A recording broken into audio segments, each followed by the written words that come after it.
इस कार्यक्रम के पुण्यार्चक हैं।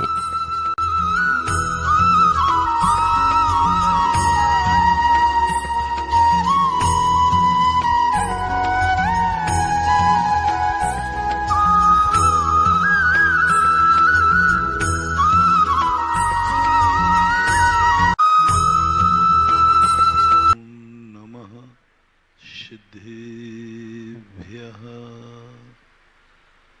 जय श्री ओम नमः सिद्धेभ्यः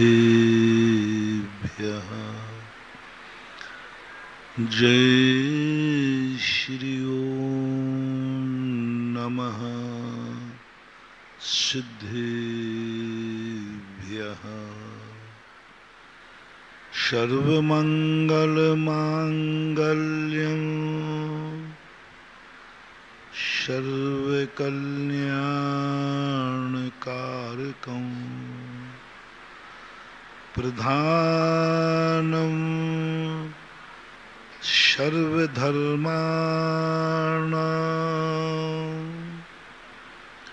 जैनं जयतु शासनं जैनं जयतु शासनं। पंच परमेष्टि भगवान की आचार्य श्री गुरुवर कुंद कुंद महाराज की आचार्य श्री गुरुवर विद्यासागर महाराज की। बोलो परम पूज मुनि श्री सुधा सागर जी महाराज की।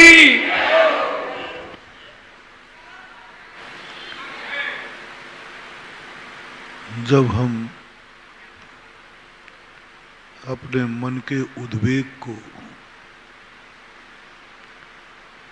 अंतर की वासनाओं को, इंद्रियों के प्रसार को हम यदि नहीं रोक पाते हैं, हम नहीं समझ पाते हैं,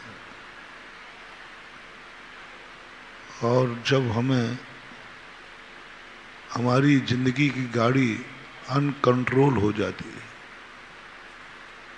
हम नहीं मन से कह पाते हे मन तू सोचना बंद कर, हम नहीं आंख को बंद कर पाते हैं कि आंख देखना बंद कर। ऐसी स्थिति में हमारा मन का पंछी खुले आकाश में उड़ना चाहता है। हम खुली दुनिया में जीना चाहते हैं, जहां कोई दीवारें ना हो। हमें आकाश का क्षितिज भी सहन नहीं करने योग्य कि आकाश इतने जल्दी क्यों झुक गया। जब मन दौड़ता है ना, तो खड़ी मैदान में खड़ा हुआ व्यक्ति आकाश को झुका हुआ देखता है, तो मन कहता बस इतनी सी दुनिया है, आकाश यहां झुक गया। आकाश के क्षितिज भी जिसे असहनीय हो जाते हैं। ऐसा स्वच्छंदता से जीने वाला व्यक्ति, जीव, जब हमारा इन मन और इंद्रियों के अधीन हो जाता है, लाख उपाय करने पर भी हम नहीं समझा पाते। गुरुजन भी कहते हैं, माता पिता शब्द देते हैं, लेकिन मन वही करता है जो उसको करना है। आंखें वही देखती हैं जो उनको देखना है। सब कुछ वही हो जाता है, हम देखते रह जाते हैं। हम सुबह उठ के मन बनाते हैं कि आज मन को शांत रखूंगा, लेकिन शाम को मन अशांति के साथ घर लौटता है। कोई व्यक्ति क्रोध करना नहीं चाहता, लेकिन शाम को वह क्रोध से भरा हुआ चेहरा लेकर घर लौटता है। कोई अपने चेहरे पर कोई गलत कार्य करने का मन नहीं बनाता, तो लेकिन शाम को इतनी गलतियां हो जाती हैं कि रोने के अलावा कुछ नहीं बचता। कोई व्यक्ति इतने अपराध करना नहीं चाहता जितने अपराध हो जाते हैं। 90% लोग अपराध करना नहीं चाहते, लेकिन पता ही नहीं चलता अपराध कब हो जाते। आपके बच्चे पढ़ने लिखने जाते हैं, बुरे भाव से नहीं जाते, गलत संगति के लिए नहीं जाते, आपको नीचा दिखाने के लिए नहीं जाते, लेकिन बच्चे कहते हैं पता नहीं महाराज ये सब कैसे हो गया, क्या हो गया। घर से वादा करते हैं कि मम्मी पापा को, मुझे भी प्रॉमिस करके जाते हैं महाराज मेरे मम्मी पापा को आप आशीर्वाद दे दो, ये मुझे पढ़ने भेज दे। बच्चियां आती, बच्चे आते,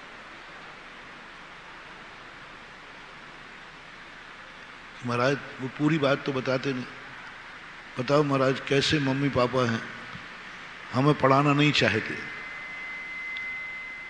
कितना बड़ा आरोप है। मम्मी पापा हमें पढ़ाना नहीं चाहते। उनकी अरे ये तो खतरनाक चीज है। मम्मी पापा आपको पढ़ाना नहीं चाहते। हाँ महाराज बिल्कुल नहीं पढ़ाना चाहते, वो तो चाहते हम मूर्ख बने रहें। मैंने कहा ऐसे मम्मी पापा तो ठीक नहीं है। माता बैरी पिता शत्रु ये न बालो पाठिता, शास्त्रों में नीति बनाई। देखो एक बार खिसक जाओ बीच में नहीं, एकदम जल्दी खिसकें, अपने सामने कोई जगह नहीं छोड़ें। पीछे वालों से कह रहा हूं जल्दी खिसक जाओ 1 मिनट के अंदर, बीच में फिर नहीं। आपके आगे कोई बैठे ये आपकी तौहीनी है, इसलिए पहले जगह ही मत छोड़ो। कभी भी अपने सामने जगह नहीं छोड़ना चाहिए। तुम्हारे बैठने के बाद तुम्हारे आगे कोई बैठेगा तो समझ लेना तुम्हारा अपशगुन हो गया। बैठने के बाद, तुम्हारे बैठने के पहले कोई बैठा है तो कोई बात नहीं, लेकिन तुम बैठे हो फिर कोई तुम्हारे आगे बैठ जाए तो समझ लेना अपशगुन हो गया। इसलिए अपने आगे जगह ही मत छोड़ो कि तुम्हारा आज दिन बिगड़ जाए।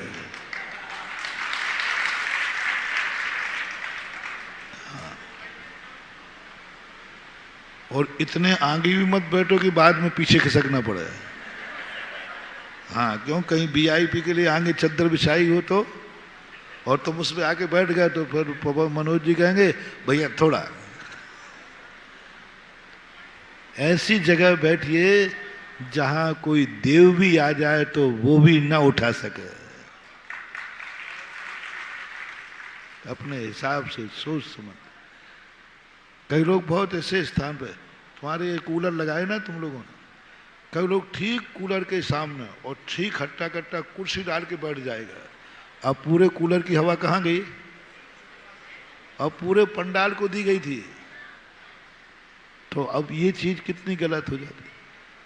सभा में एक सभा का बैठने का भी एक कानून होता है, नियम होता है। बैठना भी सगुन होता है, उठना भी सगुन होता है।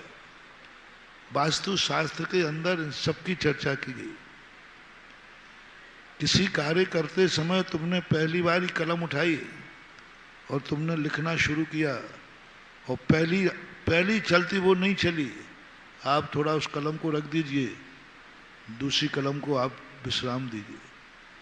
किसी मकान का आप नापने के लिए फीता उठाया और फीता मिस्त्री के हाथ से छूट गया, गुनिया मिस्त्री के हाथ से छूट गया, बहुत खतरनाक। पहला गुनिया उठाया मिस्त्री ने, मकान गुनिया होता ना वो ऐसा टेढ़ा, यदि मिस्त्री ने उठाया और वो हाथ से छूट गया, समझ लेना इस बिल्डिंग को बनते बनते किसी के हाथ पैर जरूर टूटेंगे और गिरेगा। वास्तु में लिखा है। उसने धागा डाला नापने के लिए, यदि वो टूट गया तो या तो मिस्त्री की या मालिक की मौत होगी, वो इसमें रह नहीं पाएगा।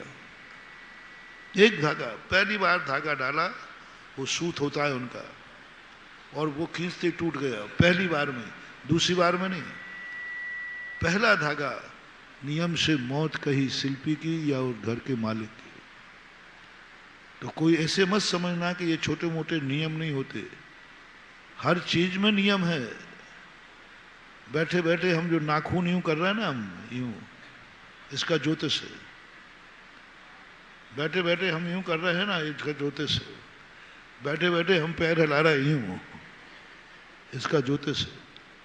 कई लोग कंधे उचकाते हैं, बहुत खतरनाक आदमी है वो। ज्योतिष में लिखा कि बात करते समय जो कंधे उचकाता है, बीमारी के कारण नहीं, बहुत खतरनाक व्यक्ति। उस व्यक्ति पर कभी विश्वास मत कर लेना। वो तुम बाजार में खड़े रह जाओगे, वो बेंच करके आ जाएगा और रजिस्ट्री करा लेगा, तुम पता नहीं चलेगा कब बिक गए। हर चीज का कोई ना कोई अर्थ क्रिया है। हमारे शास्त्रों में बोलते अर्थ क्रिया। ऐसी दुनिया की कोई हरकत नहीं है जो कोई उस क्रिया से तुम्हारी अंदर की बात और भविष्य की बात पता न चलती हो। एक बार अमेरिका में एक महाअभियोग बैठा था। वहां एक की अदालत में खड़े होकर बोलते समय, जिसके ऊपर महाअभियोग था, उसने बोलते समय कितने बार नाक को छुआ है। सर्दी है वो नहीं, सर्दी है वो नहीं, कोई बच्छर काट रहा वो नहीं, अक्सर कर झूठ बोलने वाला एक बार नाक को जरूर छुएगा। 13-14 बार उसने नाक को छुआ था और मशीन पे जाने के बाद उसने कबूल किया मैं झूठ बोला था। अब बोलो, नाक को छूने का कंसेप्ट है। ज्योतिष शास्त्रों में लिखा कि ये कोई प्रश्न पूछने आया, उसने कौन से हाथ से कहीं खुजलाया, दाएं से बाएं से पीठ पर, समझ लेना चाहिए उसको आशीर्वाद देना या नहीं देना। आपके बैठने की हरकत, आप जैसे ही बैठे तो बैठते ही आपने क्या किया।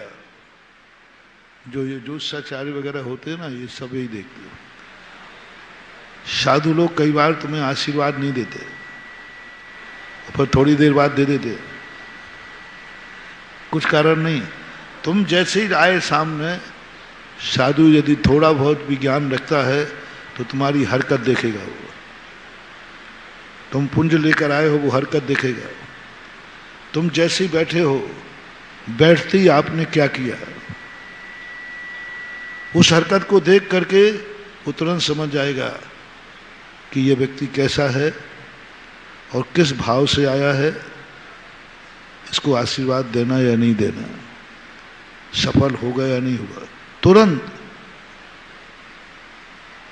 बैठते ही किस तरफ बैठा है, आते ही वो किस तरफ बैठा है, इस तरफ बैठा कि इस तरफ बैठा कि पीठ पीछे बैठा, और जिस समय बैठा है किस तरफ बैठा है, साधु तुरंत दिखेगा। जोशी, मेरे नाक में से कौन सी नाक से हवा निकल रही है, श्वास से।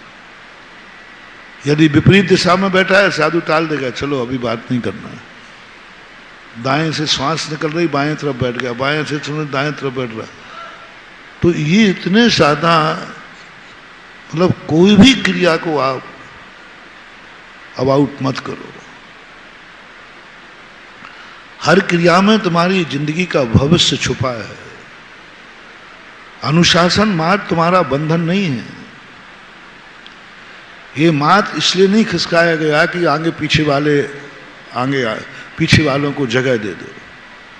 आपने, आपके जो वॉलेंटियर ने खिसकाया ना, उसने किस लिए खिसकाया, पीछे वाले को जगह मिल जाए, यही ना, पीछे वाले। और मैं कभी पीछे वाले पर दया नहीं करता। मैं तो सोचता हूं आगे वाला इतना बैठे कि हाथ पैर भी फैला सके तो फैला सके। आगे आया है, पहले आया फर्स्ट जन पे, लेकिन मैंने तुम्हें आगे क्यों खिसकाया, क्योंकि तुम्हारे बैठने के बाद कोई तुम्हारे आगे बैठता है तो अपशगुन है, तुम्हारा भविष्य बिगड़ रहा है। मैंने पीछे वाले को नहीं खिसकाया, मैंने तुम्हें खिसकाया कि तुम आगे खाली रहेगी और कोई थोड़ा सा बड़ा सा आदमी आएगा, वो तुम्हारे आगे बैठ जाएगा और तुम्हें पीठ कर दी, तुम्हारा हो गया काम। इसलिए मैंने कहा कि ऐसे बैठोगे, कोई बीच में आके घुसना भी चाहे तो वो घुस नहीं पाए। और आगे के लिए मैंने इसलिए मना किया कि आपके बैठने के बाद आपको पीछे होना पड़ा, और वो भी देव शायद गुरु की सभा में, तो आपके आज सारे काम पीछे ही पीछे होंगे, पीछे ही पीछे होंगे। इसलिए योग्य स्थान, योग्य व्यवस्था सब चीज में है। लिख करके कोई काटता है, कोई नाखून खुरदता है, किसी की आदत होती है पृथ्वी पर, कोई सबके पूरे बहुत बड़े, कोई कागज लिख के फाड़ता है जल्दी, ये सब सिद्धांत। इसलिए अनुशासन को, और अनुशासन अकेला जीवन का ही नहीं, मन का अनुशासन जिसकी अपन चर्चा कर रहे हैं, आंखों का अनुशासन, कानों का अनुशासन, सब कुछ तुम्हें देखने की आदत पड़ी है तो तुम जिंदगी में कभी भी अपनी जिंदगी को कभी गोपनीय नहीं रख पाओगे। तुम कुछ भी करोगे, तुम्हारी हर बात उजागर होगी, क्योंकि तुम्हारी लो में इसी को लेकर हमारा प्रवचन का कोई ठिकाना तो है नहीं कब मुड़ जाए। अब तुमने बीच में खिसका दिया ना तो प्रवचन मुड़ गया, हम क्या करें। हमारे पास कोई लिखा पढ़ी तो है नहीं, तुम्हारी जैसी माला तो है नहीं कि माला पकड़ लो, 2-3 शब्द ले लो और फिर नमो रहताराम नमो सीताराम। हमारे पास कोई किताब है नहीं, तुम्हारे चेहरे ही मेरी किताब हैं, तो मैं देखता जाता हूं और पढ़ता जाता हूं। प्रत्येक चेहरा एक खुली किताब है। अब किताबों में क्या ढूंढूं? हर चेहरा तुम्हारे छपा। चलो लो, इसी से संबंध ले लो। मनानुशासन, मन का अनुशासन हमारे भविष्य को सगुन बनता है, शुभ बनता है। हमारे उठते ही मेरे मन में क्या विचार आया, बहुत बड़ा ज्योतिष है। किसी को देखते ही तुम्हारे मन में क्या विचार आया, मंदिर में आते ही तुम्हारे मन में क्या विचार आया, शांति धारा करते ही तुम्हारे मन में प्रथम, फर्स्ट, पहला, सेकंड नहीं, सबसे बड़ा ज्योतिष बता रहा हूं। सर्वज्ञ भगवान और तुम्हारा ज्ञान दोनों में कोई अंतर नहीं आएगा। सर्वज्ञ भगवान का ज्ञान तुम्हारे पास है, हमारे पास है आज भी, पर मात्र उनका ज्ञान त्रिकाली है, शाश्वत है, अविनाशी है। हमारा ज्ञान एक क्षण को आता है, एक वही सर्वज्ञ ज्ञान। पहली दृष्टि, पहला सोच, पहला तुम्हारे मन में क्या भाव आया, उसको पकड़ लो। बहुत छोटा सा समय है, 1 सेकंड का भी 1000वां हिस्सा है वो, 1 सेकंड का भी 1000। पहली दृष्टि, जैसे ही तुमने आंख उठाई, देखते ही क्या भाव आया इस व्यक्ति के संबंध। मंदिर को जैसे ही तुमने एक कदम बढ़ाया, क्या भाव आया। अस्पताल जा रहे हो मरीज को लेकर के, जैसे ही आपने मरीज को उठाया अस्पताल ले जाने के लिए, क्या मन में भाव आ रहा है, क्या भाव आ रहा है। लौटेगा कि नहीं, लौटेगा कि नहीं, पहले क्षण को पकड़ना। कितना भी सीरियस पॉइंट हो, पहले क्षण में यदि तुम्हारे अंदर की आवाज आई, लौट के आएगा, स्वस्थ होके आएगा। महानुभाव, सर्वज्ञ भगवान से पूछ लेना, वो भी यही कहेगा कि लौट के आएगा। इतना ज्ञान है, पावर है। प्रथम दृष्टि शुद्ध दृष्टि, द्वितीय दृष्टि विकल्प दृष्टि, तृतीय दृष्टि गृध्य दृष्टि। 3 दृष्टियां। प्रथम दृष्टि शुद्ध दृष्टि, उसमें कोई विकार नहीं होता, कुछ विकल्प नहीं होता। द्वितीय दृष्टि विकल्प दृष्टि। क्या बोला तुमने, कौन है ये, विकल्प। तीसरी दृष्टि गृध्य दृष्टि, लोलुपता, बुरा भाव है। एक वस्तु को कोई तीसरी बार देखे, समझ लेना कि इसकी नजर इस पर अब पड़ गई है, ग्रद्ध हो गया है। तीसरी बार तो पहली दृष्टि पकड़ने का अभ्यास करो। पहला अनुशासन, कानों का पहला शब्द सुनते ही तुम्हें कैसा लगा? सबसे पहले सुबह शब्द, पहला शब्द क्या बोला? प्रथम शब्द, पहला अक्षर आपको कौन सा निकला, उसको कोड करना। आप जितने अक्षर होते हैं 52, इन 52 अक्षरों का प्रत्येक अक्षर का अलग अलग नेचर है, प्रत्येक अक्षर का कलर है, प्रत्येक अक्षर का स्वाद है, प्रत्येक अक्षर की गंध है। आ का स्वाद अलग है, आ की गंध अलग है, बड़े आ की गंध अलग है, ई की गंध अलग है, ई की गंध अलग है। प्रत्येक 49 अक्षर है, 49। प्रत्येक अक्षर का स्वाद, मुंह में बोलते ही स्वाद आएगा। आ बोलेंगे तो स्वाद मुंह में अलग आएगा, आ बोलेंगे तो स्वाद अलग आएगा, ई बोलेंगे तो स्वाद अलग आएगा, बड़ी ई बोलेंगे तो स्वाद अलग आएगा, ऊ बोलेंगे तो स्वाद अलग आएगा। पूरे 49 अक्षरों का 49 स्वाद आएंगे।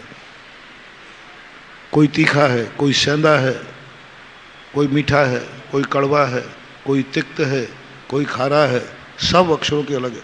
ये साधना, जब बीजाक्षरों की साधना साधु करता है, एक एक अक्षर के स्वाद को पकड़ता है बोल करके।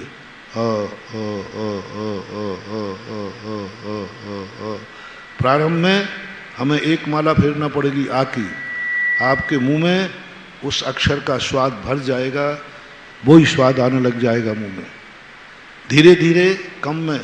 पर जब अभ्यास हो जाएगा तो एक बार आ बोलने पर वो मुंह में स्वाद आ जाएगा। गंध, इसकी गंध लेना है, हमें आ की एक माला फेरना पड़ेगी। फेरते फेरते हमें उस अक्षर की गंध आ जाएगी कि ये गंध किस फूल की है, सुगंधित गुलाब का फूल, गेंदा का फूल, गंदी है, अच्छी है, वो गंध आ जाएगी। हर अक्षर का स्पर्श होता है, कौन सा अक्षर ठंडा है, कौन सा गर्म है, कौन सा तीखा है, स्पर्श है हर अक्षर, सभी अक्षरों। तो ये जो अक्षर है, स्पर्श, रस, गंध, वर्ण, वर्ण भी सब अक्षरों के अलग अलग, उस वर्ण के आधार पर सारा निर्णय होता है। आपने देखा होगा कि पेपरों में राशि का पेपर आता है, नीचे लिखा है आज आपका कलर, आज आपका रंग, क्योंकि जो पहला अक्षर आपकी राशि का है उसके अनुसार आपको रंग बताए जाएंगे। तो ये अक्षर आपने सुबह उठ करके आपसे मुंह से कौन सा अक्षर निकला वो पकड़ो। शब्द क्या बोला मुझे इससे मतलब नहीं है, उस शब्द में पहला अक्षर कौन सा था जब आप सो के उठे। इसलिए तो हम लोग, इसलिए तुम लोगों से कहते हैं, तुम लोग मानते हो कि हमें महाराज जी ये सब बातें सिखा के धार्मिक बनाना चाहे थे, और वो तो तुम्हारा नियम है कि हम धार्मिक बनेंगे नहीं। और तुम लोगों को, हम लोगों को ऐसा बिल्कुल टाइटल दे दिया, बाबा जी का काम क्या है।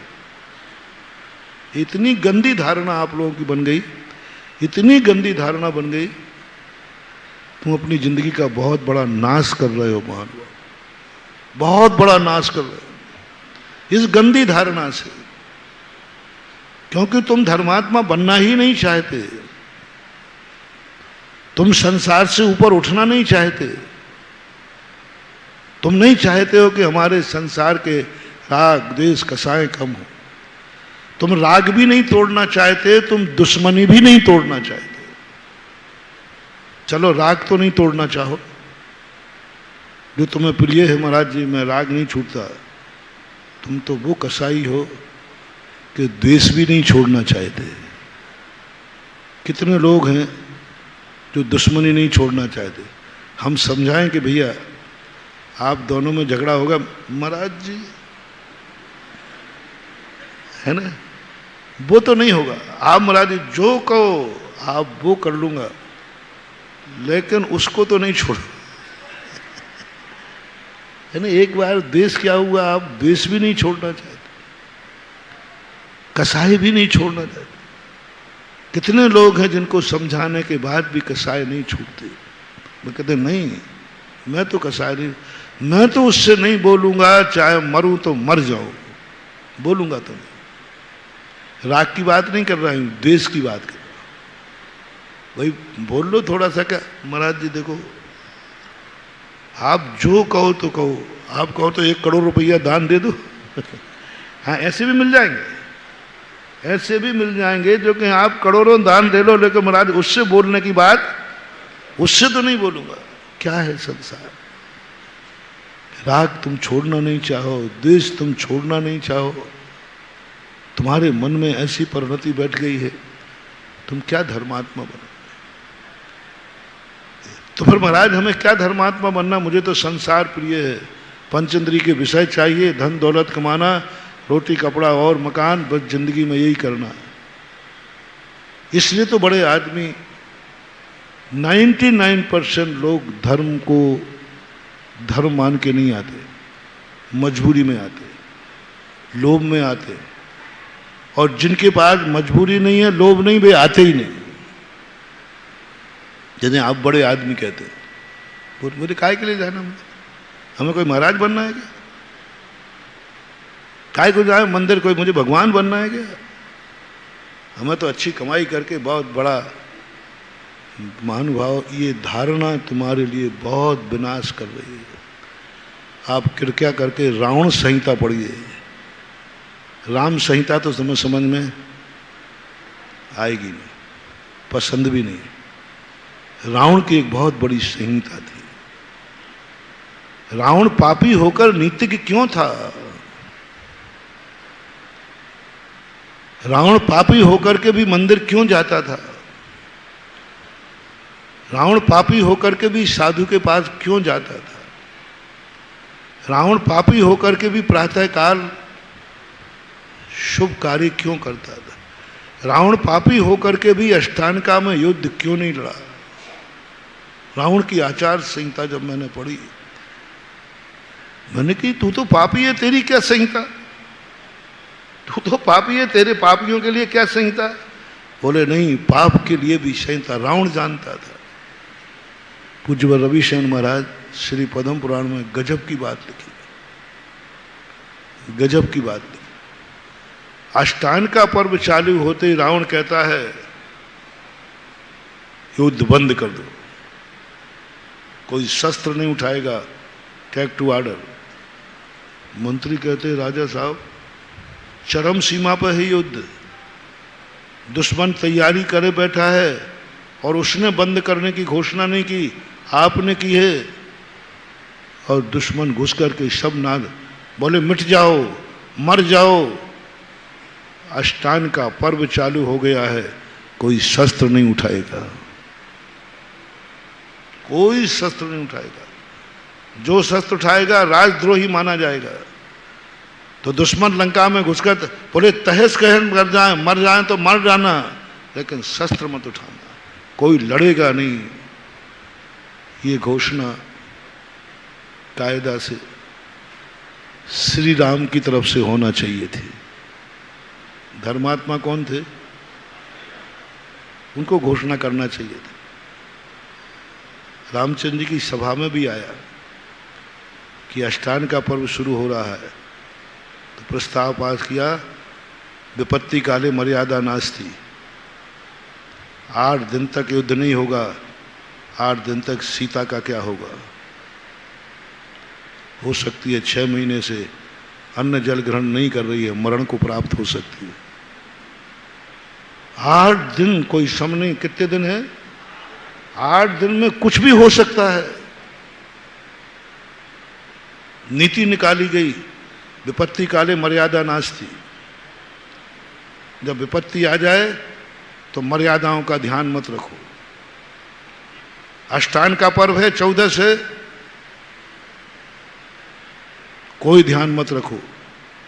इस समय मात्र युद्ध जीतना है और धर्म की रक्षा करना है। जब धर्म और धर्मात्मा की रक्षा करने की बात आए तो स्थान नहीं देखा जाता, स्थान नहीं देखा जाता। वहां यह नहीं देखा जाएगा कि ये मंदिर है कि क्या है, क्या है। इस समय एक ही बात है, धर्म की रक्षा करना है, कोई मुहूर्त नहीं, कोई शुभ नहीं, कुछ नहीं। मंदिर में भी सिर फोड़ा जा सकता है, लेकिन किसका?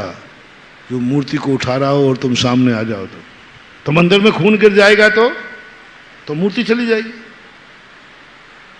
उस समय ये मत देखो, कुछ भी नहीं देखना। प्रस्ताव पास किया कि युद्ध होगा, अष्टान का पर्व है तो भी होगा, क्योंकि सवाल 8 दिन का है। 8 दिन में विदेही के प्राणांत हो सकते हैं, सामने वाली कोई भी दुर्घटना घट सकती है, अपनी सेना कमजोर पड़ सकती है। ये सब विचार होकर युद्ध की घोषणा बंद करने की नहीं की गई। नीति दोनों सेनाओं में नीति आई। इधर इस सेना में भी कहा कि अष्टान का पर्व शुरू हो रहा है, क्या करना है? प्रस्ताव पास हुआ, युद्ध जारी रखना है। रावण के यहाँ मीटिंग हुई, बोले अष्टान का पर्व चालू होना है, बोले युद्ध बंद रखना है। उम्मीद किससे थी और कर कौन रहा है? रामचंद्र जी ने जब ये बात सुनी, श्री राम कहते रावण ने युद्ध बंद की बात की? इतने बड़े संकट में, इतनी बड़ी विपदा में अकेला रावण बचा है, सब मारे जा चुके हैं, पूरी लंका अंतिम समय पे चल रही है, चारों तरफ से लंका को घेर लिया है, इस समय रावण युद्ध बंद करने की बात कह रहा है? बस वहीं पर रामचंद्र जी रावण के कायल हो गए थे।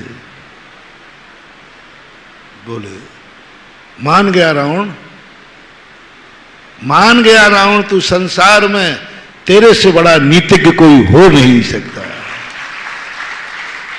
मेरे से भी ज्यादा तू नीतिज्ञ है, मेरे से ज्यादा नीतियां तेरे पास हैं, तेरे पास नीतियां हैं, मेरे पास आचरण है।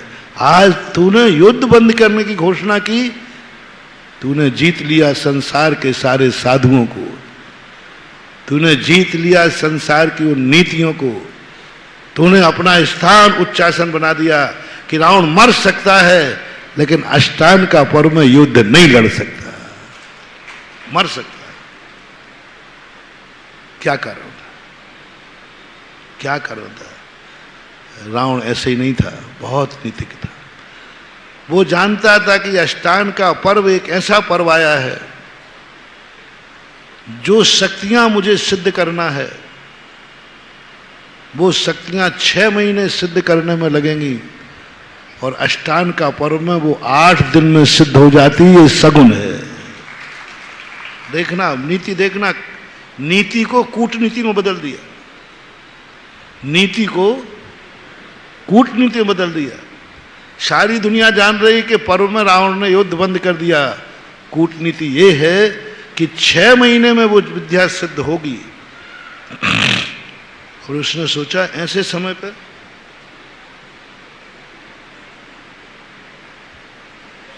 छह महीने तक ना दुश्मन रुकने वाला है ना मैं रोक पाऊंगा, और मुझे विद्या सिद्ध कहिए, और ये पर्व सगुन है।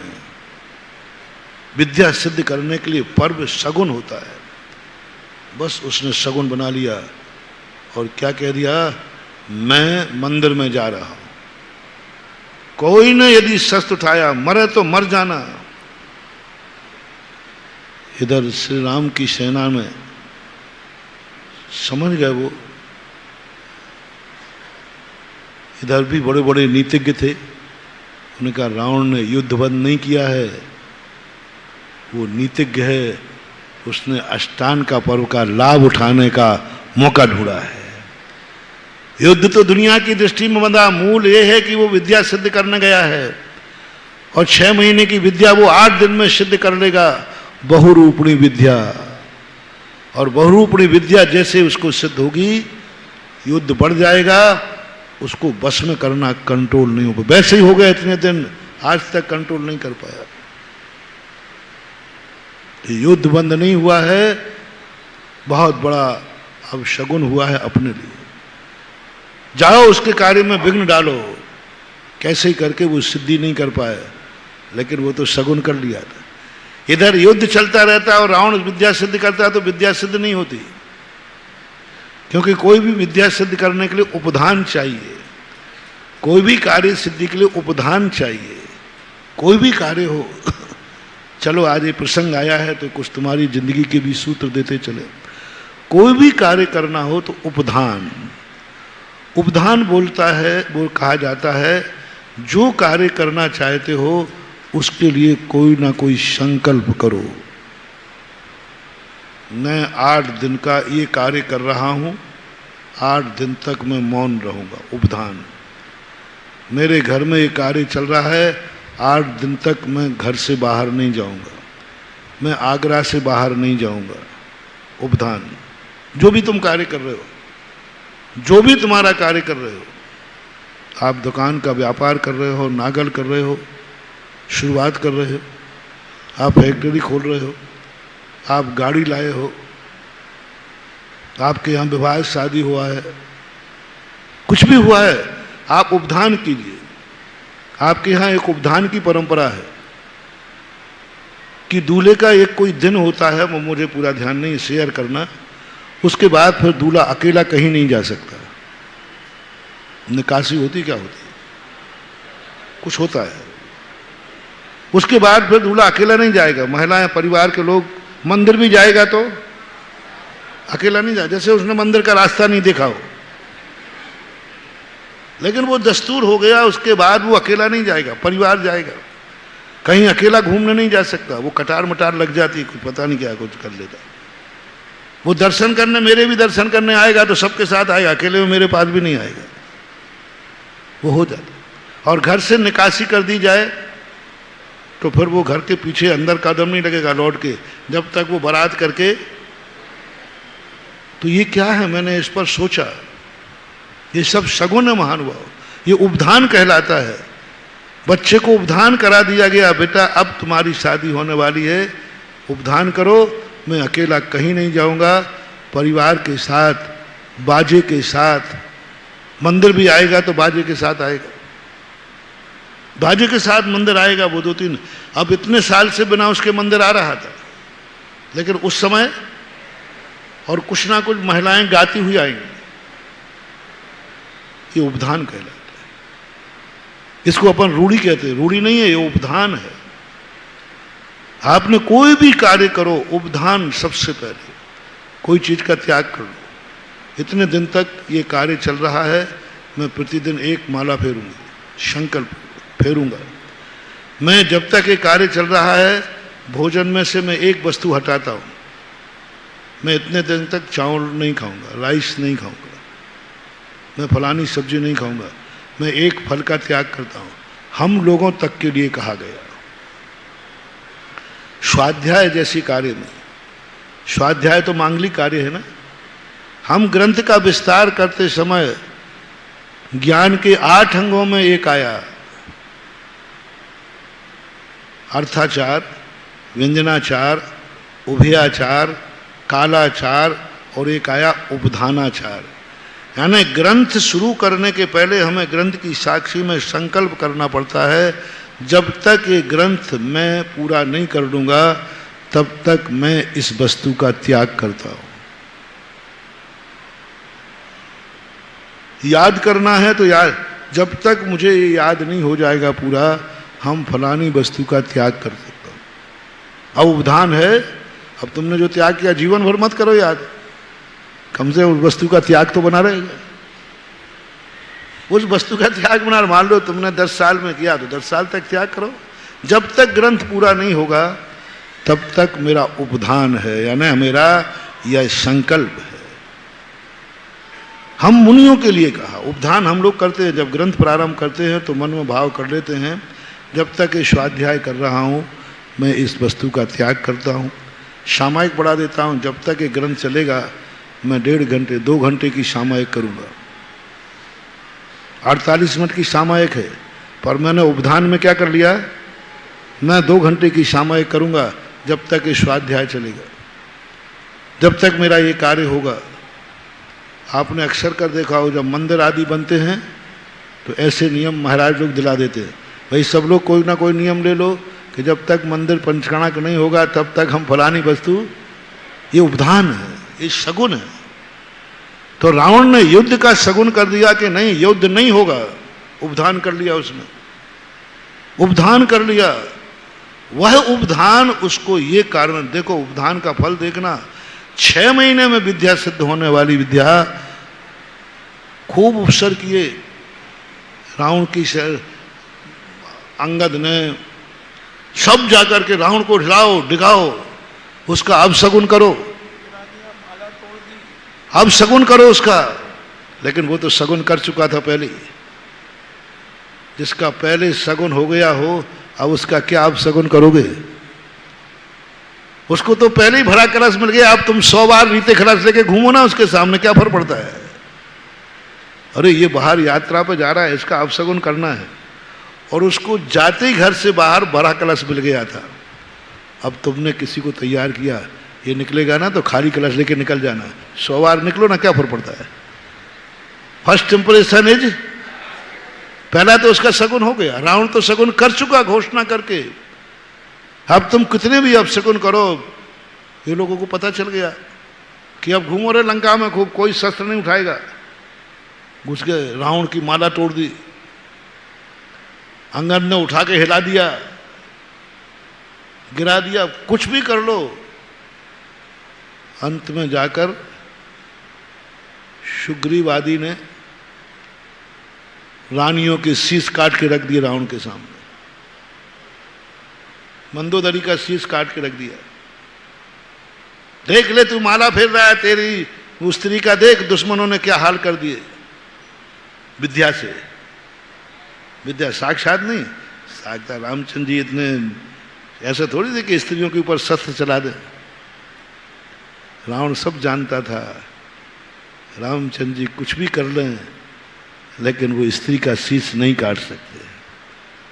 कुछ भी कर लें, रामचंद्र जी की सेना निहत्थे पर शस्त्र नहीं चलाएगी, वो भी जानता था।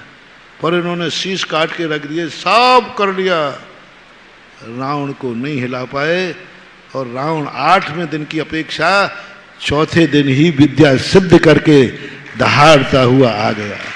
फिर भी उसने आसन नहीं छोड़ी, 4थे दिन सिद्ध हो चुकी थी, पर बैठा था वो 8 दिन के लिए। 8 दिन बराबर बैठा था। ये आचार संहिता, ये शगुन संहिता, पर्व की शगुन संहिता देखो। 6 महीने का पर्व 8 दिन में सिद्ध हो रहा है। 6 महीने का कार्य 8 दिन में हो रहा है। कोई गलती नहीं, कोई अंतर नहीं है, दिन वही है, मात्र ये पर्व का दिन है, अष्टानिका पर्व का दिन है। तो ये उपधान जो होते हैं, आप कोई भी कार्य करें उपधान जरूर करें। उपधान सबसे ज्यादा शगुन होता है। संकल्प, आप यात्रा करते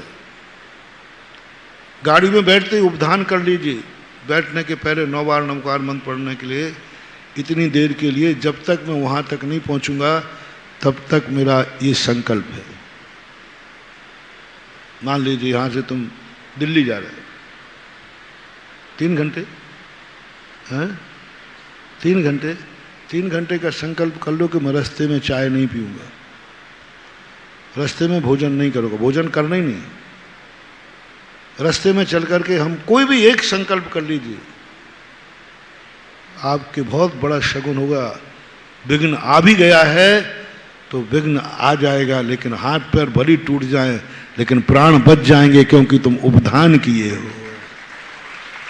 और मरण को भी प्राप्त हो गए कुचित का जाते तो नियम से सदगति होगी, क्योंकि तुम उपधान लिए हो। तुम एक संकल्प लेकर चले कि जब तक मैं दिल्ली नहीं पहुंचूंगा तब तक के लिए मेरा यह त्याग है, मैं मोबाइल नहीं उठाऊंगा, यात्रा में बंद कर दो, चालू करो, कुछ भी करो, मैं नहीं सुनूंगा, ना मोबाइल करूंगा और ना मोबाइल सुनूंगा जब तक मैं ड्राइविंग कर रहा हूं। चलो ड्राइविंग कर लो, आपने ड्राइविंग की है, गाड़ी में बैठे हैं, हाईवे पे गए हैं, रात भी है दिन भी हो, कुछ भी हो सकता है, उपधान करके चलिए, उपधान करके चलिए। जब तक मैं ड्राइविंग की सीट पे बैठा हूं ना मोबाइल सुनूंगा ना सुनाऊंगा, ना मैं कोई चीज़ खाऊंगा ना करूंगा। मान ले लो, जब तक ड्राइविंग की सीट पे हूं मैं किसी से बात नहीं करूंगा, अपनी चर्चाएं, कुछ भी एक्स वाई जेड, कोई ना कोई उपधान करो। उस उपधान का चमत्कार मैं तुम्हें बता रहा हूं कि या तो घटना आएगी नहीं, आएगी तो छोटे में निपटेगी, और यदि बड़े में निपटी तो गारंटी है तुम्हारी नियम से सदगति ही होगी। भी नहीं कह रहा हूं, भी नहीं कह रहा हूं, क्योंकि उपधान है। पूज्यवर नेमीचंद महाराज गोमट सार के अंदर कहते हैं, छोटा सा भी उपधान यदि एक क्षण का भी नियम है। एक उदाहरण देता हूं, सपोज कीजिए एक शराबी था, बहुत ज़्यादा शराब पीता था। उससे कहा, महाराज जी मैं शराब नहीं छोड़ पाऊंगा। बोले बेटा छोड़ना तो है। बोले देखो महाराज मत छुड़ाओ, मैं छोड़ नहीं पाऊंगा, नियम टूट जाएगा, मेरी बहुत आदत। बोले मैं ऐसा नियम दिलाऊंगा कि नहीं टूटेगा। तू शराब कहाँ रखता है, कितनी पीता है? बोले महाराज जी ऐसे, महाराज हाल में बैठे थे। बोले महाराज ये समझ लो, उधर वो दीवार है ना, वहाँ भी अलमारी बनी, वहाँ भी एक बोतल रखी है, और यहाँ भी दीवार है, यहाँ भी बोतल रखी है, यहाँ भी दीवार है, यहाँ भी बोतल, चारों तरफ अलमारी में बोतल रखी है, और मैं इतनी देर के बाद शराब पी सकता हूँ। तो साधु कहते हैं मामला बन गया, बस एक नियम ले ले, उधर तेरी मर्जी, उधर तेरी मर्जी, उधर तेरी मर्जी, इधर तेरी मर्जी। हाल के बीच के समय का त्याग कर दे कि मैं हाल के बीच में शराब नहीं पीऊंगा। यहां से वहां तक बीच में हम शराब नहीं पिएंगे। इधर आएंगे तो तेरी मर्जी, उधर जाए तो तेरी मर्जी, पर बीच में शराब नहीं पीना। पता नहीं महाराज वही कल वाली बात, पत्थर का त्याग किया है। उन्होंने सोचा बाबा जी ये कोई नियम है, यहां से वहां जाने में क्या देर लगना। उधर दीवार पे मना नहीं कर रहे हैं, इधर दीवार पे मना नहीं कर रहे हैं, बीच में कितना लगेगा भैया? तो वो बोला महाराज जी इतना तो चल जाएगा, इतना तो चल जाएगा, देख ले भाई गड़बड़ नहीं होना चाहिए। बोले गुरु जी इतनी सी बात है, हमें क्या पता, हमने सोचा कि आप बहुत करोगे कि भाई इतना कर दे ये कर दे, तो मेरे बस के, इतना तो चल जाएगा, देख ले। बोले महाराज जी पहली बात कोई बड़ा नियम नहीं है, इतना सा नियम ले रहा हूँ, इसी को नहीं चला पाऊंगा।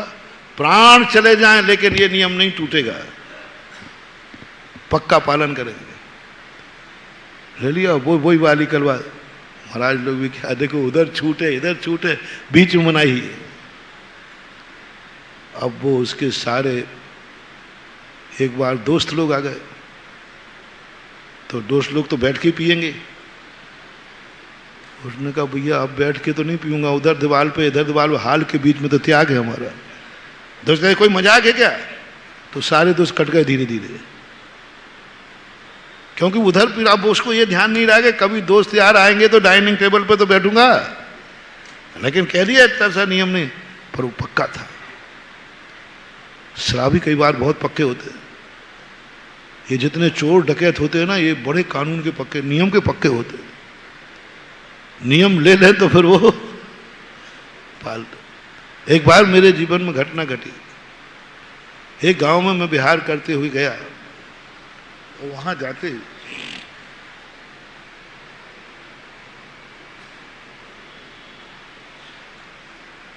मेरा प्रधान हुआ, वो वृत्ति थे उनके माता पिता, घर के वृत्ति प्रतिमाधारी। अब मुझे क्या पता कि उनका छोकरा, जो एक छोकरा शराब पीता है। अब मैं पहली बार गया, जान मालूम नहीं था, इतना मालूम था कि ये वृत्ति है, मेरा प्रधान हो गया। इधर मेरा प्रधान हुआ, वो पट्टा मोटर स्टैंड पे, आहार के उपलक्ष्य में तुम लोग कुछ बांटते हो ना, बिनती बोलते क्या बोलते, वो शराब की बोतलें बांट रहा है, और कह के आज हमारे यहां महाराज का हुआ, पियो कितना पीना है। अब मैं यहां आहार कर रहा हूं, उधर शराब बट रही है,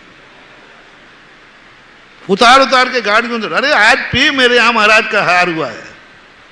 वो खुद पी रहा है, दूसरों को पिला रहा है। हजारों रुपए की शराब बांट दी उसने, किसके उपलक्ष्य में?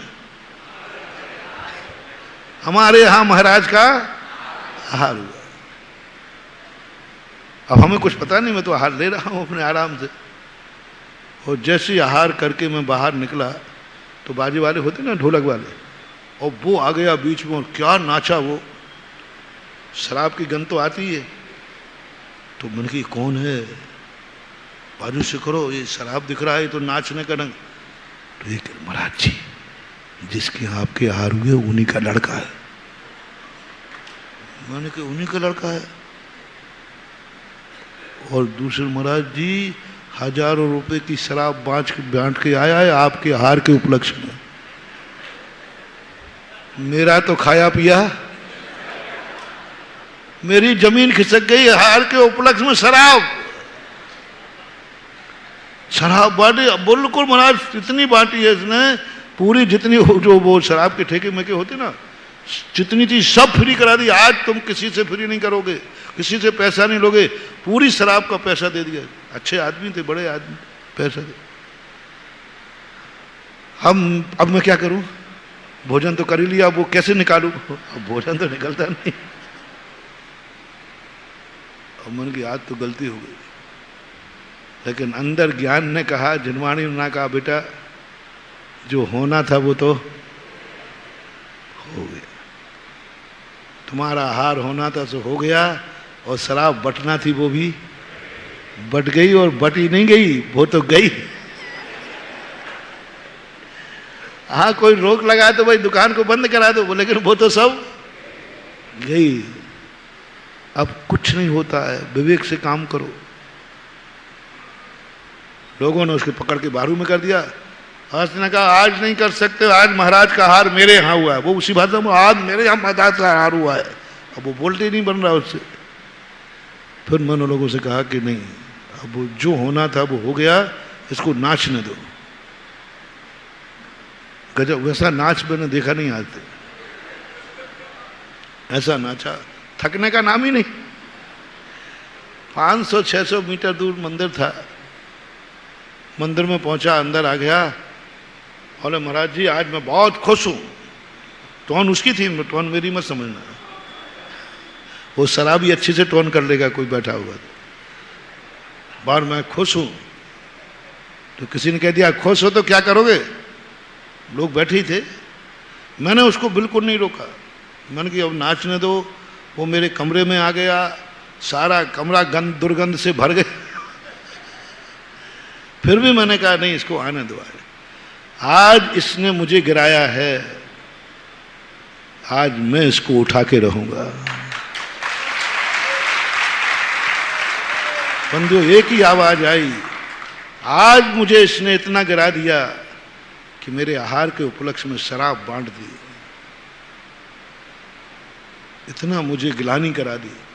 मेरा मन गिलानी से बस चलता तो मैं उस समय पूरे अन्न की उल्टी कर देता। इतनी गिलानी हुई मुझे।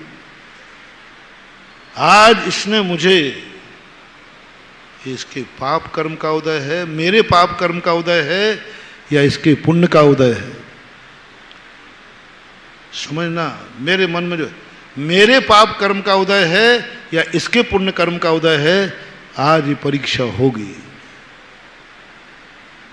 पहले ये फैसला करूंगा, बाद में मैं प्रायश्चित करूंगा। यदि मेरे पाप कर्म का उदय हुआ तो मैं प्रायश्चित करूंगा, और इसके पुण्य कर्म का उदय हुआ तो प्रायश्चित नहीं, पुरस्कार मिलेगा मुझे।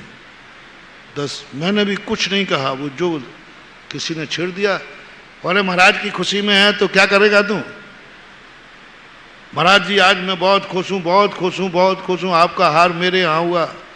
अरे मैंने कहा भाई भला आदमी थोड़ा धीरे बोल, बाहर वाले लोग बैठे उनको तो पता नहीं चले। नहीं, लेकिन वो तो बोले जा रहे। तो किसी ने कह दिया क्या करेगा, बोले महाराज जी जो कहेंगे वो करूंगा। निकल गए उसकी धुन में। तो एक ने कह दिया महाराज जी कहेंगे मुनि महाराज बन जाओ, बन जाएगा। बोले हाँ बन जाओ। वो तो कपड़े उतारने लगा। वो तो तुरंत बिल्कुल बैठा था। बोले हाँ अभी महाराज जी से कहलवाओ, मैं अभी हाल कपड़े उतारना हूं। उसने शर्ट के बटन खोल दिए। मैंने गली मत रही, पैंट के नहीं खोले। नहीं तो शराबी का क्या भरोसा, पैंट खोल देता। अरे मैंने कहा नहीं रुको रुको, अभी मैंने नहीं कहा है। मैंने नहीं कहा। हाँ महाराज ने नहीं कहा है, उसने बटन लगा लिए, महाराज कहें तो बन जाऊंगा। अब मैं समझ रहा हूं कि अभी तो बोतल चढ़ी है पट्टा को। मैंने कहा देखो एक काम करो, तुम यहां से जाकर के सीधे भोजन करना, कहीं मत जाना। भोजन करने के बाद तुम सो जाना। सोने के बाद तुम 4 बजे उठ करके ठीक मेरे पास आना, क्योंकि जब तक वो उतर जाएगी। मैंने कहा सोना, कहीं मत जाना। मैंने कहा जी, वो तो चला गया। और घर जाके भोजन दो, मुझे सोना, महाराज जी ने कहा है। भोजन किया और सो गया। और ठीक 4 बजे हमारा स्वाध्याय चलता था, वो पट्टा के बैठ गया। अब उतर चुकी थी, लेकिन उसको बोले महाराज आपने 4 बजे बुलाया था, मैं आ गया बिल्कुल टाइम टू टाइम। मैंने कहा बेटा क्या करना है बोल। बोले महाराज जी कह दिया ना, आप जो कहोगे वो करूंगा। मैंने कहा कर लेगा। बोले महाराज आपने अच्छे अच्छे भक्तों के वचन देखे, एक आध बार शराबी पे विश्वास करके देखो। शराबी पर विश्वास करके देखो। होश में था। मैंने कि बस मेरा एक ही निर्णय है कि मेरे पाप कर्म का उदय है कि तूने आज मेरे आहार में शराब बांटी, या तेरे पुण्य के उदय से मैं तेरे घर में आहार करने गया। तो उसने कहा नहीं, हमारे पुण्य से आप आहार करने गए। तो बस बेटा मैं जिंदगी में प्रायश्चित लेना पड़ेगा मुझे। यदि तू मुझे प्रायश्चित से बचाना चाहता है तो बस एक ही तमन्ना है, आज तूने इतनी बांट दी, इतनी बांट दी, बस आज के बाद ना तो पीना और ना बांटना। बोले महाराज जी आपने ये नहीं सोचा कि जो आहार के उपलक्ष्य में शराब बांट सकता है, क्या वो शराब छोड़ सकता है? उसने पूछा मैं छोड़ सकता हूं क्या? क्या छूट जाएगी? मैंने कि मुझे पता नहीं, तूने कहा था कि जो कहा है वो करो, एक बार शराबी पर विश्वास करके देखो, इसलिए मैंने कह दिया। अब मानना नहीं मानना तेरी मर्जी है, मैं तो क्या कर सकता हूं। बोले नहीं महाराज आपका वचन खाली नहीं जाएगा। और वो उठ करके मेरे पैर पकड़ लिए, बोले महाराज लगाओ पिछी।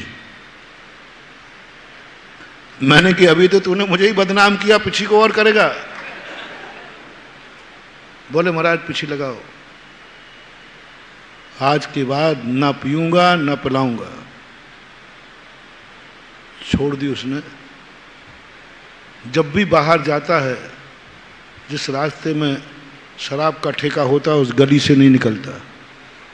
गाड़ियों में, बस में जाता है तो मोटर स्टैंड नहीं जाता, 1 किलोमीटर बाहर बैठता है। जिस स्थान पर शराब बांटी थी उस स्थान पर वो अपनी जिंदगी में कभी गया ही नहीं, जाना ही बंद कर दिया। सबको हो गया। लगभग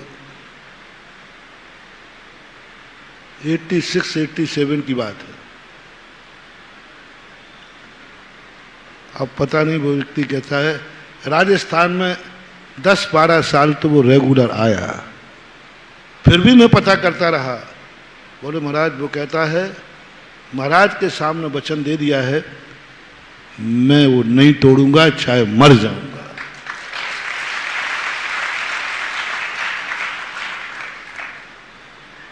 बोलो मैं अपने पाप कर्म का उदय मेरा था कि जो शराब बटी, कि उसके पुण्य कर्म का उदय था जो मैं हार को गया। कोई नहीं छुड़ा सकता था, कोई दुनिया की ताकत। परिवार कहते महाराज जी कभी संभव ही नहीं था। उस व्यक्ति के पुण्य ने कहा होगा।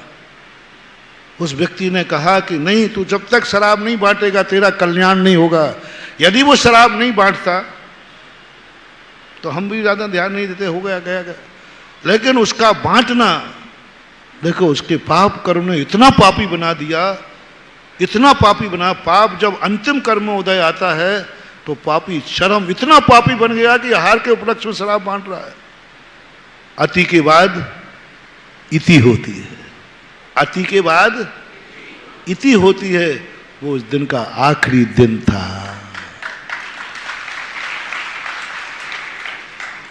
तो मैं ये कह रहा हूं कि कई बार ऐसे होते, जैसे मनोज बाबू बोलते कि महाराज की एक ही भावना है कि तुम्हारा परिवार सुखी रहे, तुम सुखी रहो। तुम्हारे लिए मैं ऐसे ऐसे काम करता हूं कि तुम्हारा बाप भी नहीं कर पाता। मैं मुनि होकर, क्योंकि मेरा राग श्रावकों से बहुत है और जैनी से बहुत है। मैं जैनी घर को जैनी का घर देखना चाहता हूं। एक संस्मरण इसी में याद आ गया। एक परिवार में एक शराब पीता था लड़का, और पिताजी बहुत अच्छे पंडित थे, बहुत प्रतिष्ठित थे, सब कुछ थे, लेकिन लड़का पीता था। और आकर घर में ऊधम करना, मोहल्ले में ऊधम करना, इसका सिर फोड़ना, उसका सिर फोड़ना। शादीशुदा था, पत्नी को आए दिन मारा, बच्चों को उठा के फेंक दे, बस शराब पी के आता था। सब प्रयास कर लिए माता पिता, सब प्रयास कर लिया, और पत्नी उसकी इतनी सुशील कि उसको अलग भी नहीं किया जा सकता कि चल भाई तू अलग हो जा, घर से निकल जाए। पत्नी इतनी सुशील, धर्मात्मा, बच्चे इतने अच्छे कि वो सास ससुर कहते हैं कि महाराज जी कैसे अलग करूं, इसकी तो हालत ये है। महाराज जी क्या करूं, इज्जत सब धूल उमला दी इसने, और प्रतिदिन आए दिन मोहल्ला। मैंने कि कर सकोगे? बोले महाराज आप बता दो, कुछ भी करूंगा। मैंने कहा ये आज घर से पी के आएगा और ये घर में घुसेगा और मारेगा, सब लोग पिटना जम के, थोड़ा इतना पिटना कि सिर में खून भी आ जाए। बचने का प्रयास मत, बचाना मत। वो डंडा मारा तो ऐसा छोड़ना, पीठ में मारा तो सिर कर देना जिससे खून आ जाए। और फिर तुम इसकी पूरे परिवार मिलकर इसकी FIR दर्ज कराओ। बोले महाराज जी बाप होकर FIR? मैंने कि गड़बड़ किया तो फिर तुम जानो, मेरे पास क्यों आए? बाप होकर के FIR लिखाओ, पूरा परिवार FIR लिखावे इसकी, बिल्कुल दुश्मन मान के लिखाओ। कोई दुश्मन तुम्हारे घर में तुम्हारा सिर फोड़ जाए तो क्या करोगे? बोलो, दुश्मन कोई घर में सिर फोड़ जाए तो क्या करोगे? तो आप बेटा क्यों मारा? दुश्मन है, इसने सिर फोड़ा है। उधर पुलिस को भी समाचार दे दो, इसको छोड़ना नहीं है किसी भी हालत में। कोई जमानत लेने नहीं जाएगा, कोई जमानत लेने नहीं जाएगा। और पुलिस वालों को भी कह दो कि इसको कोई जमानत नहीं, रिहा नहीं करना। बाकायदा FIR दर्ज हुई, अरेस्ट हुआ, कोई जमानत लेने नहीं जाएगा। मैं वहीं रहा, चातुर्मास का समय था। मैंने किसी ने जमानत लेने की बात कही तो फिर ध्यान रखना, लगभग 1.5-2 महीने कोई जमानत का भी कोई अंतिम तारीख होती है, कोई ले या नहीं ले गए, सरकारी जमानत पे भी कुछ जो कुछ भी हुआ। और हमसे कहता वो महाराज मैं एक दिन बिना शराब के नहीं रह सकता। और पट्टा 1-1.5 महीने बाद तरस गया। मम्मी पापा को फोन करिए, सब कहे कुछ नहीं, सुनना ही नहीं, कुछ नहीं करना, सुनना ही नहीं। मर गया तू, निकल जाए, जा तू जेल में सड़ मर। पापा यहाँ बहुत परेशानी हो रही, बहुत दिक्कत हो रही, पुलिस बहुत मार रही, तो मार रही तो मर जाना। अरे मैंने कहा उठाना नहीं, कोई बात ही नहीं करना, मिलने भी नहीं जाना। 1.5 महीने बाद वो घर नहीं गया, सीधा मेरे पास आ गया, श्रीफल हाथ में था। बोले महाराज जी मुझे पता चल गया, ये सारा किया कराया। बोले मेरे पापा इतने कठोर, मेरी मम्मी इतनी कठोर, मेरी पत्नी इतनी कठोर हो ही नहीं सकती। ये कठोरता, आप साधु होकर इतने कठोर। मैंने कि वो तो सब बातें बाद में हैं, पहले 1.5 महीने में तूने कितनी बोतलें पी? बोता महाराज बोतलें, एक एक बोतल पर डंडे पड़ते थे। याद आई? बोले नहीं आई। मैंने कहा अब 1.5 महीने जिंदगी निकाल सकता है? 1.5 महीने तू बिना पिए जिंदा है कि मर गया? बोले जिंदा हूं, जिंदा हूं।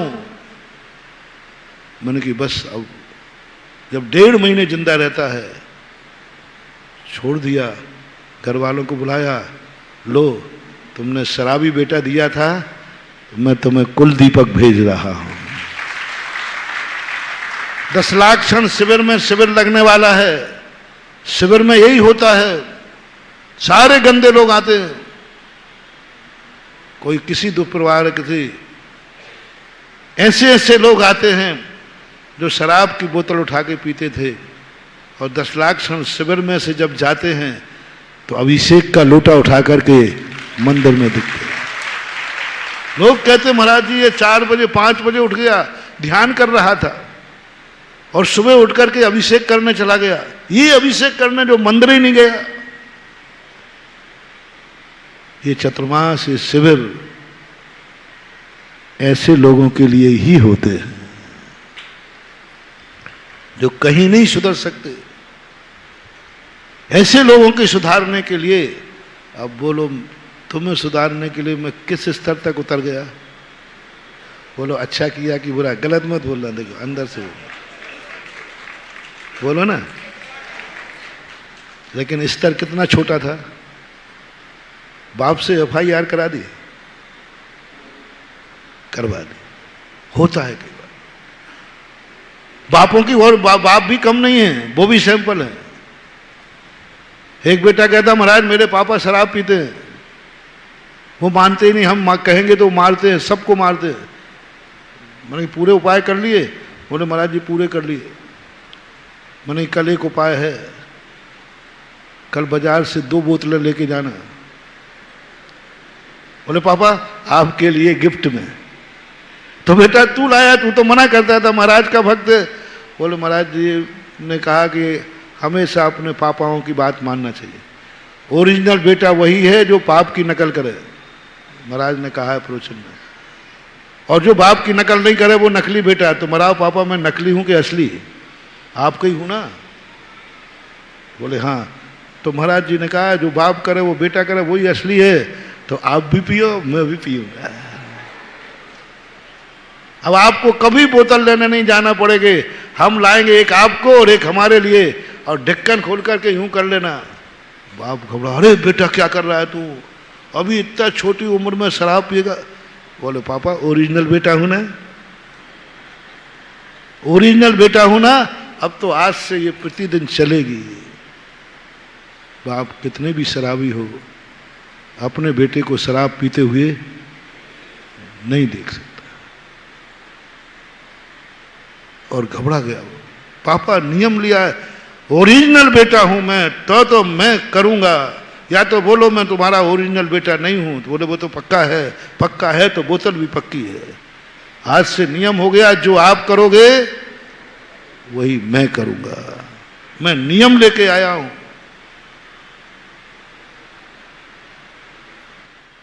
बस खेल खत्म था। बेटे ने छुड़ा लिया। बोले पापा छुड़ा लो, अभी हम दूसरी ले आएंगे, लेकिन पिएंगे क्योंकि आपका ओरिजिनल बेटा हो। आपको मैं बदनाम नहीं होने दूंगा। कोई महाराज जी ये ना उठावे डुप्लीकेट बेटा, बाप तो शराब पीता है, मंदिर जाता है, लगता है डुप्लीकेट बेटा है। और ऐसी बहस हुई, अंत में बाप ने कहा हे मेरे बाप, मैं आज से छोड़ता हूं, तू शुरू मत कर। बेटा बाप को पकड़ के लाया श्री पर लेके। बोले महाराज हमारे पापा आज क्या है। कभी कभी कोई निमित्त ऐसा बन जाता है जो जिंदगी भर की बुराइयों को खत्म कर देता है। छोटा सही उपधान करो। उपधान की चर्चा कर रहा था। अब प्रवचन तो तुम्हें सवा खिसकाने में बदल गया ना, जो बदलना था। प्रवचन मुड़ गया तो मुड़ गया, अब क्या करें। पर कोई चिंता मत करो, यहां तो हर प्लॉपी भरी हुई है। चाहे इधर से मुड़े चाहे इधर से मुड़े, कहीं ना कहीं से तुम्हारा तो उद्धार होना ही है ना। चाहे खरबूजे पे तलवार गिरे या तलवार खरबूजे गिरे, आखिर बुराई तो निकल रही है। उसने सब दोस्त यार उसके कट गए, पर मैं नियम नहीं तोड़ूंगा, हाल के बीच में तो शराब नहीं पीऊंगा। जाता उधर पीता, इधर पीता, इधर पीता, इधर पीता, बीच में नहीं पीता। एक दिन क्या हुआ देखना, होनहार देखना।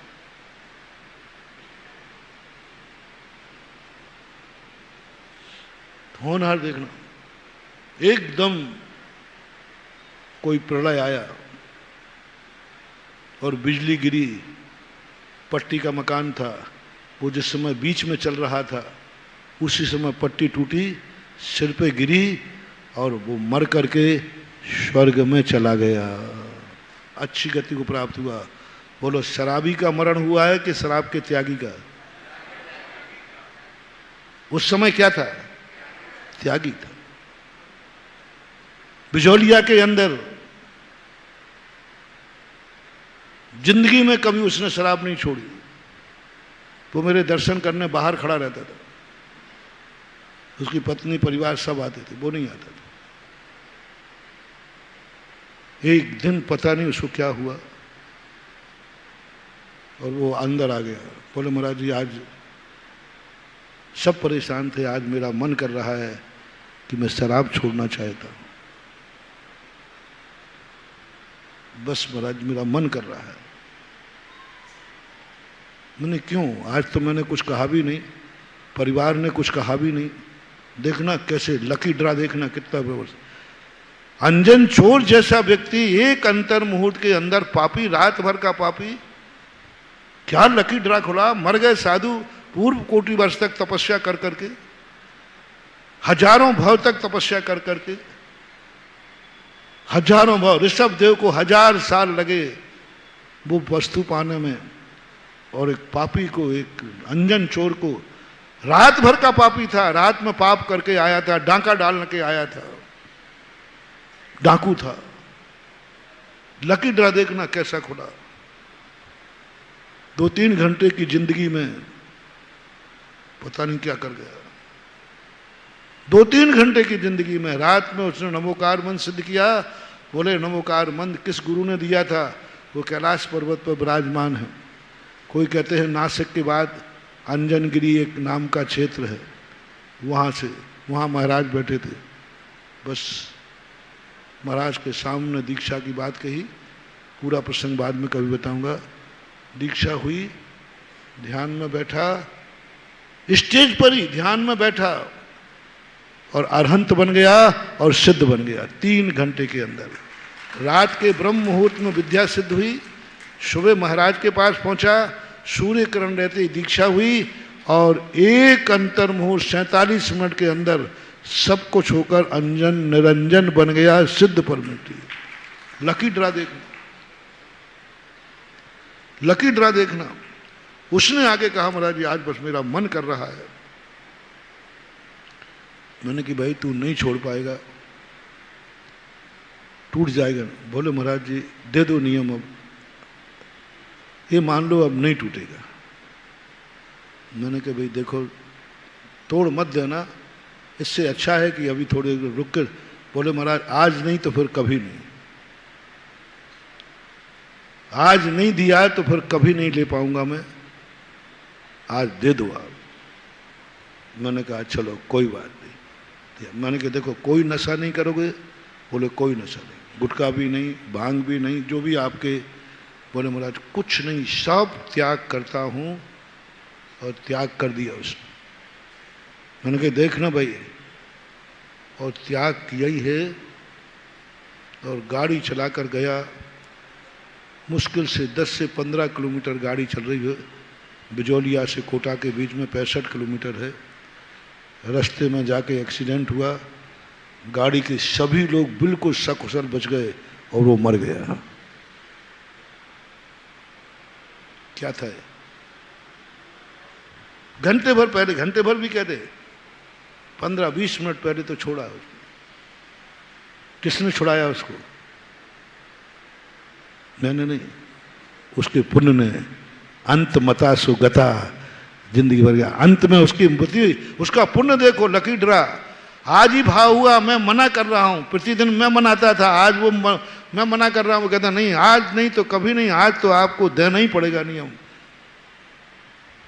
क्या बोलो, शराबी का मरण हुआ कि त्यागी का? कहां गया होगा? क्योंकि उसकी उम्र छोटी बची थी, उम्र एक्सीडेंट से होना निश्चित थी, लेकिन त्याग करके होना निश्चित थी। ये कहलाता है कि छोटे से उपधान को, छोटा सा भी त्याग का मन बन रहा है।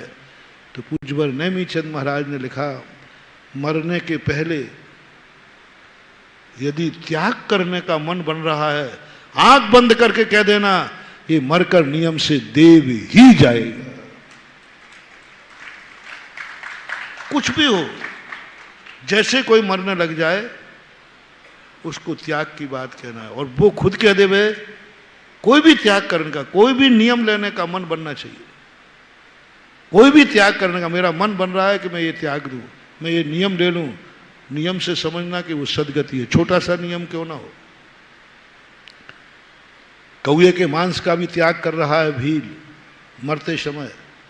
एक मछली का त्याग कर दिया धीवर ने, स्वर चला गया।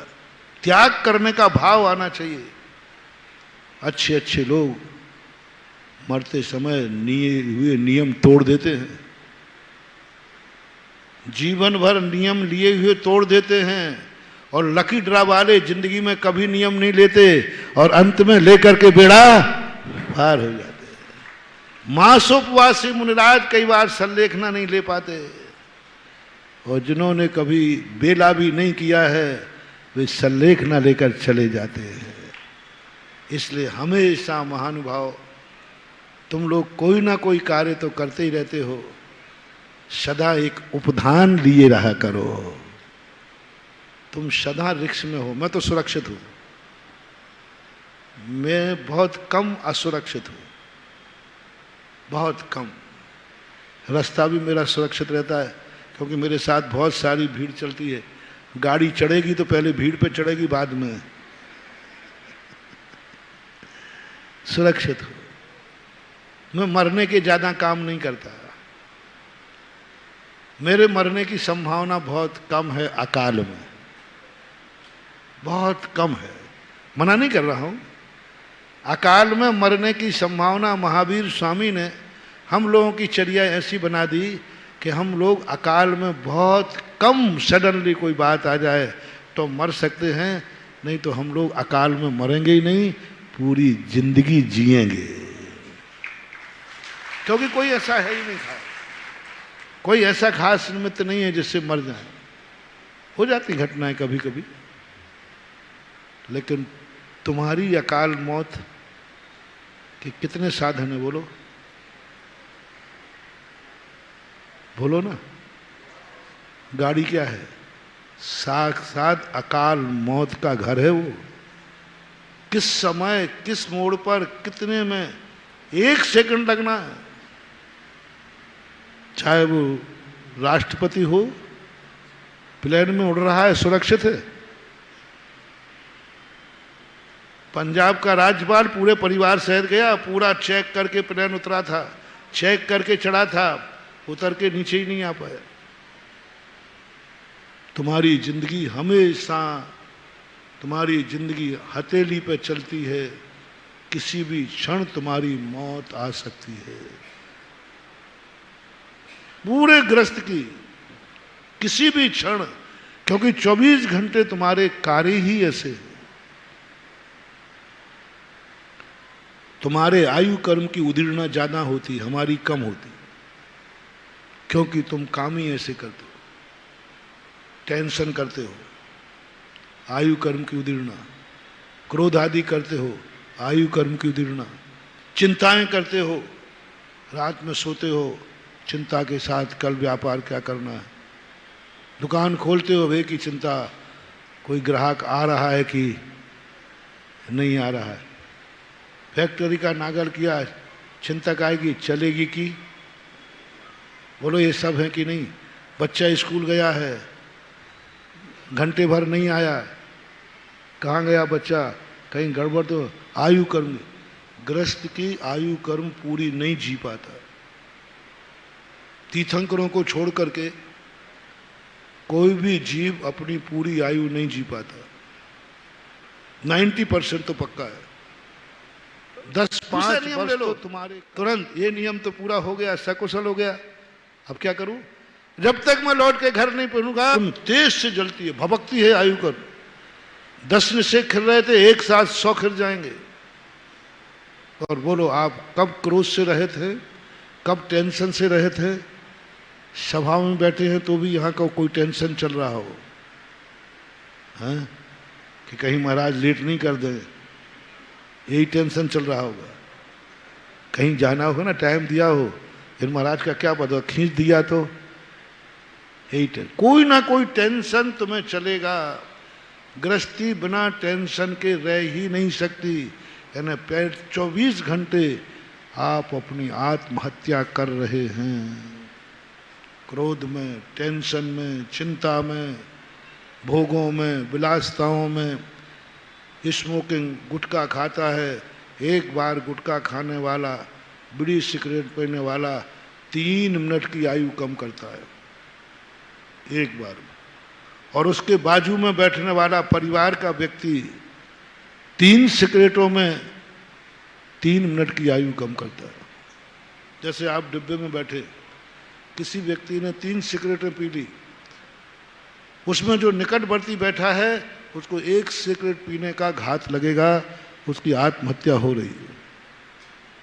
घर में कोई शराबी है, आपको उसकी गंध से भी आपकी हत्या हो रही है। 3 मिनट कम किया। अब एक दिन में यदि वो 10 पीता है तो कितने मिनट हो गए भाई? 30 मिनट हो गए ना। तो महीने भर के, महीने में 15 घंटे, साल भर के लगा लो, और 50 साल के कम से कम 4-5 साल कम कर दिए।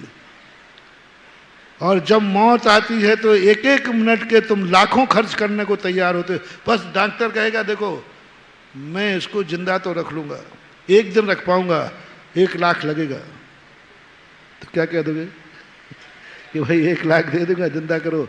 और यहाँ 5 साल तुमने कैसे नष्ट कर दिए। 1 मिनट का यदि डॉक्टर कहे कि इंजेक्शन आता है, कोई एक बार आंख खोल पाएगा, बस इतने हजार लगेंगे, बोले साहब लगा दो, एक बार आंख खोलने में अंतिम समय। और अभी आंख खुली खुलाई आंख है, प्रति क्षण तुम टेंशन कर रहे हो किस समय तुम्हें आयु का बंध हो जाए। और जब आयु कर्म की हत्या हो रही हो, आयु कर्म की निषेध की उदीर्णा हो रही हो, उस समय आयु बंद होना महानुभाव बहुत खतरनाक है। निकृष्ट आयु का बंद होता है। चाहे तुम चिंता में हो, चाहे टेंशन में हो, चाहे बच्चे की चिंता कर रहे हो, चाहे व्यापार की चिंता कर रहे हो, चाहे गाड़ी में गया है तुम्हारा, तुम घर में बैठे हो, वो गाड़ी पे गया है दिल्ली, क्या पता पहुंचा कि नहीं पहुंचा, फोन नहीं आया अभी तक, 3 घंटे में पहुंचना था, ये तो 3.5 घंटे हो गए। टेंशन चालू होता है कि नहीं? पूरे परिवार के आयु कर्म की उदीर्णा चालू हो गई, आत्महत्या चालू हो गई पूरे परिवार में, पूरे परिवार में आत्महत्या चालू हो गई। क्योंकि 3 घंटे तक तो सब्र रखा, अब आज 3.5 घंटे हो गए, 4 घंटे हो गए, अब आयु कर्म, सब आत्महत्या कर रहे हैं। जितने लोग चिंतन कर रहे हैं सबकी आत्महत्या चालू है। और वो जो गया है, वो यदि बीच में जाकर के उसको डर लग रहा है, या पंचर गाड़ी हो गई, अब वो डर रहा है, रात है, कोई आ नहीं जाए, आत्महत्या चालू है। बोलो कौन श्रावक है जो इस प्रकार की आत्महत्या से बच सके? जैसे मैं बता रहा हूं, क्या तुम टेंशन से मुक्त हो सकते हो? अपने का नहीं, परिवार का तो आएगा, धंधे का तो आएगा, अपने खुद का आएगा। ये एक भी पूज्यवर सुखचंद्र महाराज कहते हैं, आकाश के तारे जमीन पर आ सकता है, लेकिन गृहस्थी कभी टेंशन से मुक्त नहीं हो सकती, क्योंकि उसे स्वयं का ही नहीं है, उसे परिवार का है, बच्चों का है, रिश्तेदारों का है। और कोई टेंशन नहीं तो महाराज जी का तो है कि नहीं? होता है कि नहीं कि मैं ही कह रहा हूं? कभी मेरा भी टेंशन होता है कि नहीं? होता है। थोड़ा सा बीमार होके दिखाऊं, पूरे आगरा में भक्तांबर चालू हो जाएगा।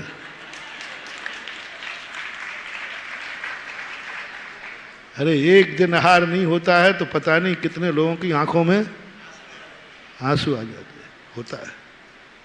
होता है, टेंशन होता है। आयु कर्म की उदीर्णा हो रही है, तुम नहीं बच पाओगे। बस एक ही बात, वो तो मैं बचा नहीं पाऊंगा, वो टेंशन से मुक्त तो मैं तुम्हें कर नहीं पाऊंगा। तुम हो भी, बोल दो, हो भी नहीं पाओगे। बस एक तुम्हें मंत्र दे रहा हूं, आज की सभा खिसकाने का मंत्र। आज लोगों को आगे खिसकाने का मंत्र, उपधान रखना। बस उपधान रखना। घर से प्रवचन सुनने आए हो तो एक उपधान लेके आ जाना। बस जब तक मैं प्रवचन में बैठा हूं यह नहीं करूंगा। बस मोबाइल नहीं सुनूंगा, सुनाऊंगा नहीं। मैं कुछ भी, तुम्हें जो नियम लेना है। मंदिर में आए हो, बस इसका अतिशय चमत्कार, निस्सही शब्द बा, बस निस्सही उपधान है। जब तक मैं मंदिर में हूं कोई मेरा नहीं, मैं किसी का नहीं, मैं और भगवान के अलावा कोई नहीं। यदि ये नियम भी तुमने पाल लिया और तुम्हारे घर में सांप ने बेटे को काट लिया, तुम यहाँ पूजा कर रहे होगे और बेटे का जहर अपने आप उतर रहा होगा। धनंजय कवि 7वीं शताब्दी में। उपधान का नियम, जब तक मैं मंदिर में हूं तब तक के लिए, मंदिर के बाहर नहीं। जब तक मैं मंदिर के अंदर हूं मेरा ये नियम है। बस मैं किसी से बोलूंगा नहीं, मैं किसी से संबंध बनाऊंगा नहीं, कुछ भी। तुम्हें जो उपधान का कोई सीमा नहीं होती, उपधान करना है आपको। जब तक मैं मंदिर में हूं, देखो चमत्कार। जब तक मैं प्रवचन सुन रहा हूं, जब तक मैं सामायिक में हूं, जब तक मैं माला फेर रहा हूं, जब तक मैं निद्रा में हूं, तब तक मैं यात्रा में हूं, पग पग पर जो भी तुम करो उस समय उपधान, एक उपधान आपकी जिंदगी में कोई ना कोई एक पूरा हो। दिल्ली पहुंच गए और आपने नियम लिया था कि मैं रास्ते में नियम करता हूं चाय नहीं पीऊंगा। हमारा दिल्ली में तो पी लूं नहीं, एक कोई दूसरा नियम डाल लो, जब तक मैं घर नहीं लौटूंगा तब तक ये नियम ले लो। बदल दो, नियम बदल दो, कोई बात नहीं, चाय पी लो, दूसरा नियम ले लो तुरंत। ये नियम तो पूरा हो गया, सकुशल हो गया, अब क्या करूं? जब तक मैं लौट के घर नहीं पहनूंगा फलानी चीज का त्याग करता हूं। और घर आ जाओ तो वहां भी कोई नियम, जब तक घर में हूं मैं यह नियम लेके रहूंगा। जब तक दुकान में हूं यह नियम लेके रहूंगा। जब तक बारात में हूं यह नियम रहेगा। जब तक मैं दोस्तों के साथ हूं 24 घंटे, जब तक महाराज के साथ हूं मेरा यह नियम। बस एक नियम कोई ना कोई बना रहने दो। जाओ, मैं तुम्हारे लिए और बड़े नियम नहीं दे पाऊं तो नीचे नहीं जाने दूंगा, ऊपर भेजूंगा। पर एक नियम बने रहने, उपधान कहलाता है। इसलिए हर क्रिया में बहुत बड़ा रहस्य छुपा है।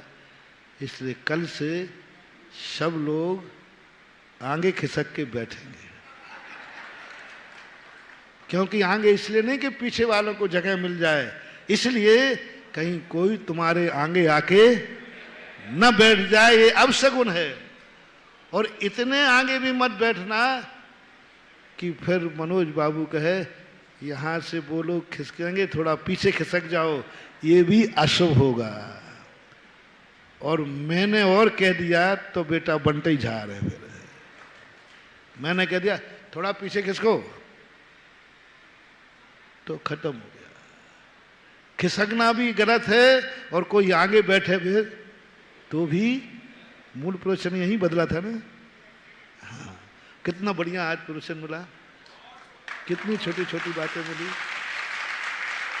कितने अपने जिंदगी के हर चीज को एक सगुन बनाओ।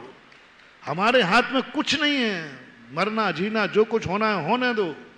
हमारे हाथ में एक चीज है कि हम अपनी जिंदगी में सदा सगुन बना के चलेंगे, मंगल बना के चलेंगे, और सगुन हमारे हाथ में है तो कोई बात नहीं है। कभी कभी पुण्य के उदय में शराब भी बढ़ जाती है, घबराओ मत, तुम गुरु को सगुन मान लो, उसका पुण्य देखो। पीने के बाद लोग महाराज से दूर भागते हैं कि पास आते हैं, और उसकी बात क्या हो गई, पास आ गया, नाच गया, और क्या क्या बोल गया वो कि जो करोगे कर गया, बदल गई जिंदगी। इसलिए नियम कोई छोटा नहीं होता है, छोटा नियम भी कभी कभी जिंदगी को तार देता है। महावीर भगवान की बोले परम पूज मुनि पुंगव 108 श्री सुधा सागर जी महाराज। इस कार्यक्रम के पुण्यार्जक थे